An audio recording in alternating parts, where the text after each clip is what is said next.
3.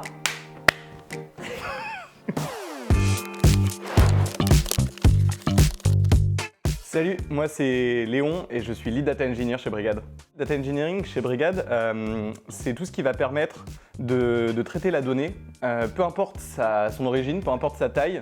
Ça va être de mettre en place un ensemble d'outils qui vont permettre derrière de traiter cette donnée de manière résiliente, de manière scalable, de manière centralisée, pour derrière permettre à des analystes de sortir des bons insights de cette partie.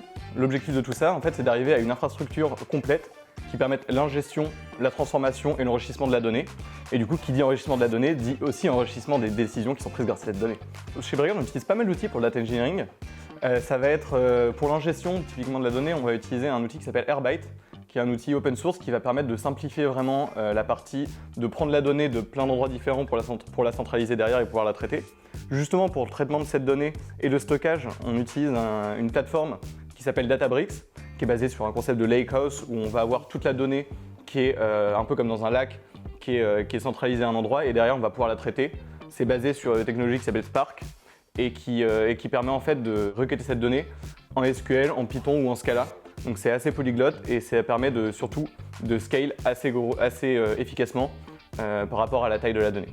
Pour la partie transformation de la donnée, on utilise un framework qui s'appelle DBT, qui est utilisé un peu partout dans le milieu de la data et qui va nous permettre du coup en SQL de transformer cette donnée et donc du coup de se plugger derrière à n'importe quel data warehouse, mais donc du coup pour notre cas à Databricks. Ensuite pour l'orchestration, on utilise Prefect qui est un outil qui nous permet de prendre tous ces outils-là et de les orchestrer dans le bon ordre, les lancer quand on veut et derrière monitorer sur qu'est-ce qui se passe. Et finalement, pour visualiser tout ça, on utilise un outil qui s'appelle Preset, qui est une version hostée de Superset, aussi un projet open source qui avait été développé chez Airbnb et qu'on utilise du coup pour avoir des dashboards qui servent à toutes les équipes. Je vois la boîte progresser, je vois la boîte évoluer, je vois les nouvelles personnes qui arrivent et ça c'est très sympa.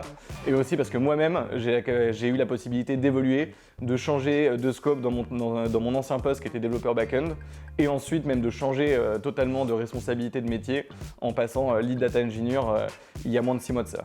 Si tu veux nous aider à monter une infrastructure super résiliente qui permette de prendre des décisions méga stylées, rejoins-nous.